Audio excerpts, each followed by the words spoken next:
Terkadang kita mohon maaf, ibu-ibu nih sering baru beres nyuci. Sekarang ini kan lagi musim hujan, ya. Beres nyuci, tiba-tiba dia ngejemur di luar. Beberapa detik kemudian, beberapa menit, tiba-tiba turun hujan. Pas turun hujan, berbarengan dengan dia sedang melaksanakan sholat zuhur. Baru 1 rakaat lagi. Masya Allah, ya. Baru 1 rakaat melaksanakan sholat zuhur, tiba-tiba bunyi suara turun hujan, gericik-gericik. Baik, yang sekarang yang ingin kami tanyakan, ibu, ayah, bunda, apakah lanjut melaksanakan sholat ataukah berhenti ngangkat jemuran dulu? Ini Masya Allah. Oh Ustaz, ngangkat jemuran dulu Ustaz, ya katanya, Masya Allah. Baik, awas. Kalau kita ternyata lebih mementingkan jemuran dibandingkan dengan melanjutkan sholat, berarti Allah masih kalah besar dengan jemuran. Selanjutnya apa? Sering misalnya ibu-ibu di rumah lagi goreng ikan, mau menantikan suami pulang kerja. Ya, biasa pulang kerja suami ba'da maghrib baru sampai rumah.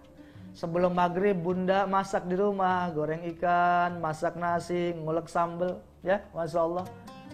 Sampai akhirnya masuk waktu maghrib, bunda melaksanakan sholat. Baru 2 rakaat tiba-tiba datang dan timbul suara ngeong.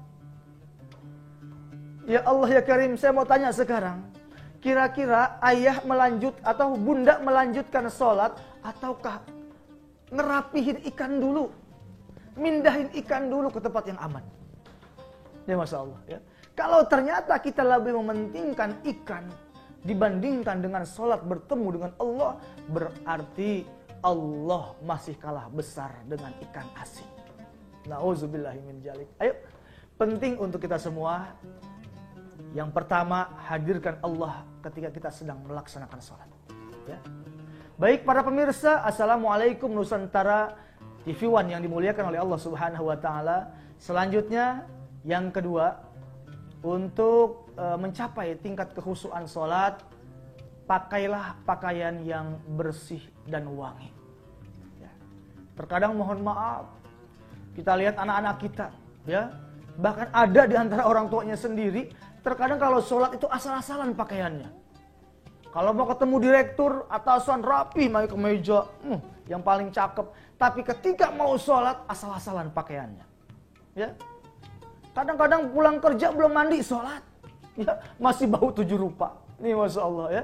Ayo, pilih pakaian yang paling rapi. Bukan masalah barunya, bukan. Tapi pilih pakaian yang paling indah dan usahakan tidak bermotif. Ya. Kadang-kadang ada anak kita sholat di masjid, kita di belakang, di depan, ada yang sholat di hadapan kita, sholat pakai baju bola. Tulisannya Cristiano Ronaldo. Ini Masya Allah akan mengganggu kekhusyuan jamaah yang lain. Otomatis jamaah yang ada di belakang kita, sholatnya akan baca tulisan yang ada di baju kita. Cristiano Ronaldo. Berarti Allah masih kalah besar dengan pemain bola. Ya, ayo pilih pakaian-pakaian kita yang indah, yang wangi. Ayo usahakan pakai minyak wangi. Kita terkadang kalau mau kondangan ibu-ibu heboh luar biasa, bapak mau kondangan wangi luar biasa, tapi Masya Allah ketika mau sholat, mau ketemu Allah, masa kita dalam keadaan bau, bercucuran keringat, ya nggak etis atuh. Ayo kita perbaiki cara sholat kita dengan cara memilih pakaian-pakaian yang baik, yang indah. Ya, kalau ibu-ibu pakai mukena yang rapi, menjulur ke bawah, usahakan yang berwarna putih, ya, tanpa bermotif. Ya, yang bapak-bapak jangan lupa pakai kopiahnya, ya, pakai baju kokoknya ataupun gamisnya yang rapi, ya, yang wangi. Kenapa? Karena kita mau bertemu Allah Subhanahu Wa Taala. Ya. Kenapa? Orang yang sholat itu adalah jadi jarak terdekat antara Allah dengan seorang hamba adalah ketika sedang sholat.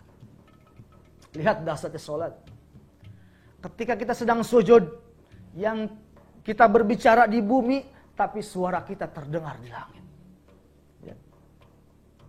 Ketika kita ruku, ya, kita selalu membaca Subhana rabbiyal azimi wa bihamdi.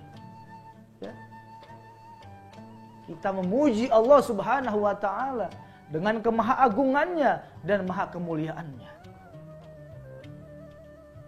Saudara kaum muslimin wa jumratus sholihin, para pemirsa yang dimuliakan oleh Allah Subhanahu wa taala, inilah pentingnya kita memilah-milih pakaian yang mana yang sesuai dengan syariat dan pakaian-pakaian yang mana yang tidak sesuai dengan tuntunan syariat. Terkadang kita sering melihat ada sahabat-sahabat kita kalau sholat pakai kaos ketat ya, yang laki nih, ya. Ketika dia ruku ini bagian belakangnya kelihatan. Sampai mohon maaf ini bokongnya kelihatan. Ya. Awas, berarti telah terbuka auratnya.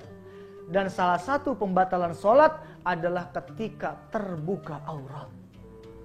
Jadi ayo buat para ayah nih yang suka pakai pakaian-pakaian agak ketat gitu ya, kaos-kaos, kalau ketika sholat mah ayo diganti atuh.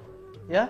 Pakai baju kokoknya, pakai yang agak panjang gitu ya, supaya apa? Ketika kita sholat, pas ruku ataupun sujud, ini bagian belakang kita nggak tertarik ke atas. Kenapa? Karena kalau bagian belakang tertarik ke atas, maka otomatis aurat kita terbuka, maka batal sholatnya. Ya.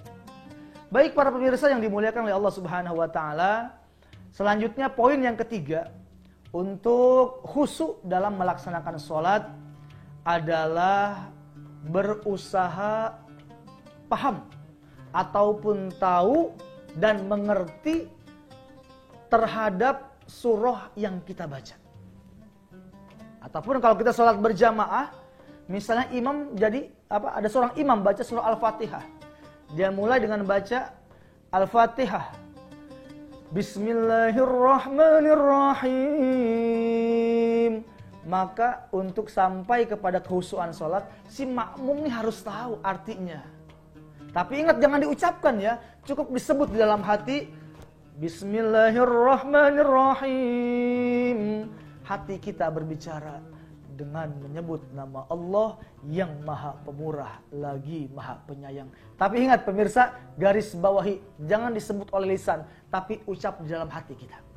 Kalau diucap di lisan batal sholatnya. Kenapa? Karena itu bukan bagian daripada kalimat-kalimat yang dibaca ketika sholat.